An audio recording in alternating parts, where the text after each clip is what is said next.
Pernah nggak kalian ngerasa modal trading kalian tuh cepet habis karena sering banget kena yang namanya stop loss gitu? Atau sudah berkali-kali loss karena nggak ada manajemen resiko sama sekali yang kalian terapkan? Nah kali ini teman-teman gue mau ngasih solusinya karena hari ini gue akan membahas sebuah strategi yang namanya hedging ya. Nah hedging ini bisa jadi solusi buat kalian yang tradingnya itu masih nggak pakai manajemen gitu ya. Kenapa? Karena hedging ini tuh bisa lebih fleksibel ya. Kalau misalnya market kondisinya tuh lagi liar atau volatility lagi tinggi, kalian tetap bisa trading dengan aman dan nyaman. Karena problemnya kalau misalnya kita trading di volatility gede yang biasanya itu terjadi di trader-trader yang baru mulai ya. Misalnya kita trading di news yang besar gitu, terus kemudian volatility-nya tuh tinggi. Nah itu kan biasanya trader itu taruh stop loss di angka tertentu atau di level tertentu. Nah biasanya kalau misalnya volatility tinggi tuh dia bisa kena sabet ya, atau kena stop loss itu bisa kena dulu, baru harganya itu bisa mental lagi ke atas kayak gitu. Dan itu yang bisa bikin selain kita kena mental teman-teman ya, atau psikologinya jelek, itu juga bisa mengurangi modal kita yang kena yang namanya drawdown seperti itu. Dan di video ini gue akan bahas solusinya seperti apa, hedgingnya kayak gimana. So pastiin kalian nonton sampai habis. Tapi sebelumnya gue mau ngingetin teman-teman ya, kalau misalnya kalian pengen trading forex tapi kalian belum punya broker, kalian bisa coba cek yang namanya Okta. Link untuk pendaftarannya di description di bawah. Kalian tinggal klik link tersebut untuk daftar dan kalian bisa melakukan deposit dengan menggunakan bonus kode promo untuk mendapatkan bonus deposit gitu ya. Terus kalian juga bisa download aplikasi Okta ya di apps maupun di App Store maupun di Play Store kalian. Aplikasi Okta tuh udah ada yang baru yang namanya Okta Pulse ya. Jadi kalian bisa coba download. Kenapa? Karena di aplikasi tersebut ada yang namanya fitur Space, teman-teman. Fitur Space ini bisa membantu kalian banget untuk trading karena itu ada referensi-referensi tentang berita, tentang analisa teknikal, dan referensi lainnya seputar tentang trading. Nggak cuma forex, tapi ada juga saham luar negeri, ada kripto juga. Jadi kalian bisa maksimalkan semuanya ya. Nah langsung aja teman-teman ya, untuk kali ini, oke, gue akan coba untuk jelasin dulu di paint dulu ya. Nah, jadi gue mau jelasin yang namanya hedging teman-teman ya. Jadi fungsinya hedging itu adalah kita mengaverage harga di satu range tertentu ya. Jadi rules hedging itu kalian jangan sampai salah ya. Kebanyakan orang yang masih belum paham tentang hedging ini tuh dia menggunakan hedging secara sembarangan. Maksudnya sembarangan tuh gimana? Dia tidak ada batas atas dan batas bawah ya. Jadi hedgingnya tuh unlimited ya. Mau harga kemana pokoknya gue tambahin posisi, gue hedging gitu ya. Atau misalnya harganya satu di atas terus satu di bawah, kita nggak pengen kunci gitu ya, nggak ada arahnya pokoknya ya, kita nggak tahu pergerakan harganya, main kunci aja, main melakukan hedging aja, itu salah teman-teman. Jadi hedging itu kita harus punya range teman-teman ya, itu yang pertama ya, ini yang penting ya teman-teman ya, range. Kenapa? Karena gunanya hedging itu untuk memproteksi posisi kita yang salah, tetapi apa ya, salahnya itu bukan karena sesuatu analisa kita yang mencong gitu ya, atau yang nggak beres gitu, tapi karena anomali dari market itu sendiri ya. Bisa ada news besar atau volatility market lagi besar gitu. Nah sehingga kita harus punya range untuk menguncinya ya. Misalnya gini loh, kita ada open posisi XAU di harga 2000 misalnya ya. Nah setelah kita open 2000 dan kita mau melakukan hedging, kita sudah punya plannya dari awal ya. Kita sudah tahu, oke, gue akan hedging di range di 2050 ya sampai ke 1950 misalnya. Nah ini range hedging gue gitu. Jadi gue bakal hedging itu di range ini aja. Kalau misalnya dia naik ke angka 2030 gitu ya misalnya, nah itu gue sudah hedging dulu gitu. Nah tetapi kalian harus punya batas maksimal dan batas minimalnya seperti ini ya. Jadi batas maksimalnya di 2050, batas minimalnya di 1950. Ini berfungsi untuk apa ya? Berfungsi supaya untuk recovernya atau untuk menyelesaikan hedging ini itu masih cukup cepat gitu ya, atau masih bisa diselesaikan dalam waktu yang singkat kayak gitu. Kalau misalnya kalian tidak ada range dan ternyata hedgingnya kalian lakukan sampai atas gitu ya, sampai harganya itu terlalu jauh dari harga start kalian atau dari harga open entry kalian, maka hedgingnya itu akan sangat sulit sekali untuk diselesaikan atau untuk di clear kayak gitu ya, seperti itu. Nah, terus gini teman-teman ya, pada saat kalian ingin melakukan hedging, sudah pastikan dulu yang kedua itu kalian punya equity itu dijaga ya, equity-nya dijaga. Nah, equity seperti apa? Jadi gini, di dalam trade itu kan ada balance, ada namanya equity ya di forex teman-teman ya. Yang kalian lihat itu adalah equity-nya, bukannya balance-nya ya. Equity itu adalah harga yang berjalan. Nah, jadi kalian harus atur nih equity kalian, misalnya kalian punya 1000 ya, dan kalian pengen hedging ini ada range dari sini sampai sini gitu kan.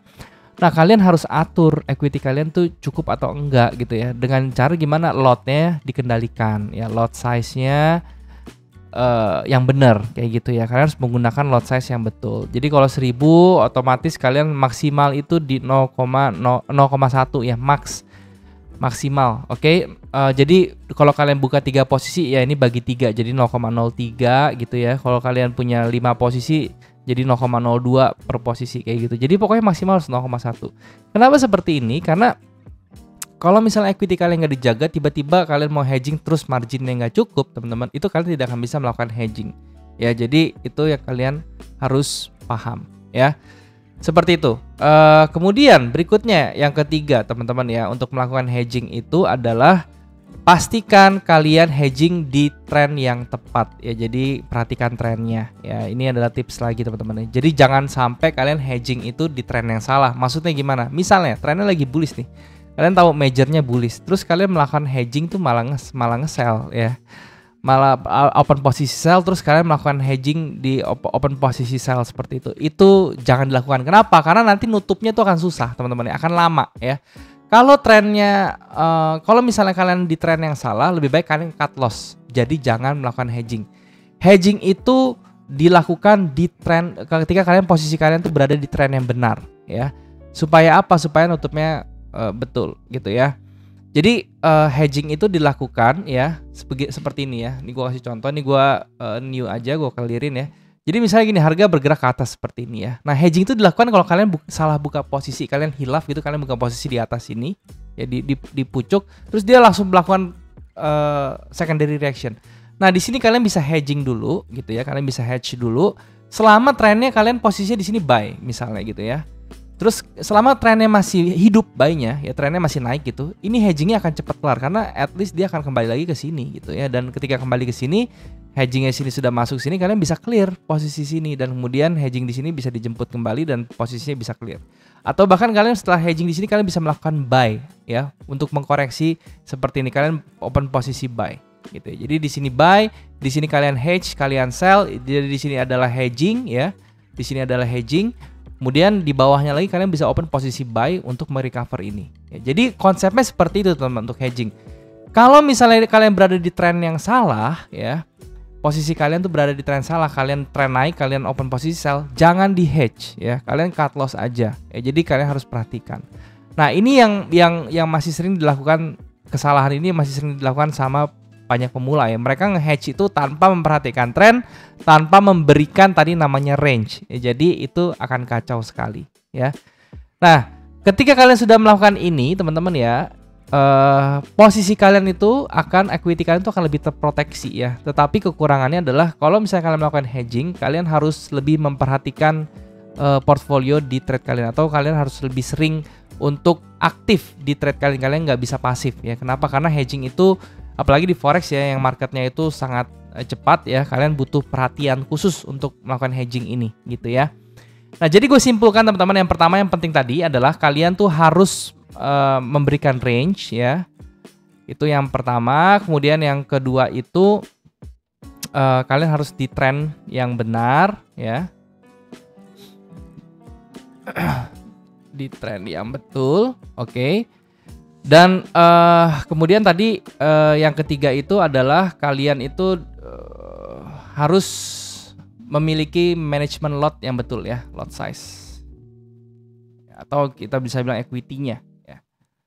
Equity-nya tuh harus dijaga ya. Jadi ini adalah 3 unsur penting di saat kita melakukan hedging. Dan langsung aja gue jelasin teman-teman di dalam chart gimana caranya untuk melakukan hedging. Jadi gini, misalnya ya, let's say teman-teman nih, kondisinya seperti ini kan ya, di time frame H1 misalnya ya. Nah, H1 kita lihat ya, ini trennya tuh masih up ke atas teman-teman, masih naik ke atas nih, set gitu ya. Nah, misalnya ya, di sini kalian masuk entry ya. Di sini ini udah koreksi nih, terus di sini udah mulai naik nih. Kalian misalnya let's say kalian ada entry di sini. kalian ada entry di sebelah sini misalnya untuk buy ya. Tentu kalian harus buy dulu ya. Di sini entry-nya buy. Nah, kalau misalnya kalian entry-nya sudah bener buy ya, di sini misalnya kita buy ya. Nah, seperti ini. Nah, ini kan harga turun teman-teman ke bawah ya, turun ke bawah, dan di sini kan pasti kan kalian penentunya tuh adalah di daerah sebelah sini karena di sini adalah low-nya ya. Nah, ketika dia break sini, ini kalian bisa hedge teman-teman ya. Kalian bisa open sell di sini. Nah, otomatis kalau misalnya kalian sudah open buy di sini terus kalian open sell di sini, ini akan ke hedge posisinya ya. Jadi otomatis ketika dia turun lagi, dia berjaga-jaga ya, posisi kalian tuh akan masih aman. Nah, untuk yang namanya recover ya, pertama kan kalian sudah benar posisinya buy di sini. Oh, ternyata tren masih naik, terus posisi saya buy. Saya berarti masih bisa melakukan hedge. Nah, hedge-nya di sini ya. Kalian sell di sini. Dan kemudian kalian harus sering memperhatikan market. Kenapa? Kalau misalnya dia sudah balik lagi ke bawah, ke atas ya, ke area entry sell kalian, itu kalian sudah harus close ya. Jadi close-nya itu bukan pas di sini tapi harus di bawahnya supaya kalian bisa nutup spread ya, atau kalian mendapatkan cuan sedikit dari sell-nya ini. Ya, jadi kalian bisa mendapatkan di sini kalian bisa menutup sell-nya, posisi sell kalian tutup, jadi di sini sudah hilang ya, dan kemudian harga itu kembali bergerak ke atas menjemput buy kalian, dan ketika dia sudah di buy di sini, itu pilihan kalian mau menutup posisi kalian yang salah atau kalian diamin lagi gitu ya. Atau cara kedua tadi yang gue bilangnya, kalian tetap sell di sebelah sini, kalian misalnya saya sell di sini ya. Kemudian ketika dia di bawah, kalian hedge di sini, di bawah sini kalian buy lagi sekali lagi ya. Jadi kalian punya 2 buy. Kenapa? Karena marginnya tuh akan ke reset ya teman-teman ya. Nah, jadi kalian punya buy di sini, kalian ketika dia ke atas, style-nya kalian tutup di sini, harganya ke atas, ketika sampai sini kalian bisa close buy di sebelah sini ya. Dan kemudian kalian close juga buy di sebelah sini. Jadi kalian bisa dapat buy untung dari buy yang ada di bawah. Kayak gitu teman-teman. Jadi itu adalah cara untuk melakukan hedging yang betul. Nah, cara seperti ini kalau misalnya kalian lakukan ya, kalau misalnya kalian frustasi gitu, kalian nggak pengen pakai stop loss, mungkin ya hedging ini bisa menjadi jawaban. Kenapa? Karena hedging itu sama aja kayak stop loss, tapi ya kalian masih ada chance untuk fight back ya di market itu, atau kalian masih bisa revive. Nah, kemudian tips lagi dari gue teman-teman terakhir ya untuk hedging ini adalah yang keempat, jangan terlalu banyak ya, jangan melakukan hedging kebanyakan ya, jangan hedge kebanyakan, terlalu banyak gitu ya, intinya seperti itu. Kenapa teman-teman ya? Karena gini, hedging itu kan kita mengontrol posisi ya, jadi hedging itu satu pasang ya, ada buy dan sell ya, intinya ini satu pasang, ini namanya satu paket kayak ini tuh baru dikatakan hedging karena posisinya jadi netral atau jadi nol gitu kan. Nah, menurut gue teman-teman paling banyak tuh 2 pair aja, 2 pasang aja. Jadi kalian bisa hedging melakukan 2 buy dan 2 sell aja gitu ya. Jangan lebih dari itu. Kenapa? Karena kalau lebih dari itu, pertama itu akan mempengaruhi margin kalian, equity jadi susah gitu ya. Kemudian yang kedua itu kalian butuh waktu lebih banyak lagi nanti untuk memperhatikan market. Kalian harus stick fokus di komputer tuh waktunya lebih sering lagi gitu. Karena hedging itu butuh perhatian. At least kalian pasang alert ya. Jadi kalian kalau misalnya kena level tersebut, itu ada notif masuk ke handphone kalian untuk ngingetin, dan itu pun kalian harus buka-buka market langsung dan kalian harus ambil action apa yang harus kalian lakukan gitu. Jadi saran gua, jangan melakukan hedge ini terlalu banyak, maksimal 2 pair aja. Dan juga carilah broker yang mengizinkan untuk hedge ini, teman-teman, karena ada beberapa broker yang nggak mengizinkan hedge ini gitu ya. Dan si Okta ini mengizinkan ya untuk hedge, jadi kalian bisa pakai Okta langsung gitu ya. Oke teman-teman, itu aja teman-teman yang mau gue sharing tentang hedging ini. Semoga bisa bermanfaat ya untuk kalian ya. Dan sekali lagi, kalau misalnya kalian bisa masterin hedging ini, niscaya trade kalian tuh akan jadi jauh lebih tenang ya, lebih aman, karena ini bagian dari manajemen juga, mirip seperti stop loss konteksnya ya. Tetapi bedanya kalau stop loss itu posisi kalian langsung tutup, kalau ini enggak, posisi kalian masih hidup cuman divakumin aja. Jadi kalau misalnya harganya balik ke atas itu atau balik ke posisi kalian tuh, uang kalian tuh masih aman ya. Jadi sekali lagi, hedging ini cocok dipakai di tren yang benar ya. Jadi posisi kalian tuh harus sama dengan trennya, atau yang kedua di fase sideways yang cukup lebar ya. Jadi karena di fase sideways kan harga akan bolak-balik atas bawah terus ya. Jadi seperti itu. Intinya teman-teman ya, kita dalam hedging itu kita butuh harga itu rebound balik ke tempat kita entry ya. Seperti kalau kalian yakin itu bisa terjadi, kalian bisa melakukan hedge. Oke? Ya, itu aja teman-teman. Thank you sekali lagi. Kalau misalnya kalian suka video ini, kalian bisa subscribe channel ini, ya, like video ini juga, share teman-teman kalian yang lain, dan juga komen di bawah kalau misalnya ada sesuatu yang pengen kalian tanyain, ya, atau kalian pengen request gue bahas apa gitu, kalian bisa tanyain, komen aja di kolom komentar, ya. Thank you teman-teman udah sudah menyempatkan diri nonton video ini. Sampai jumpa di next video. Jangan lupa semua orang bisa cuan. Salam sukses. Bye bye.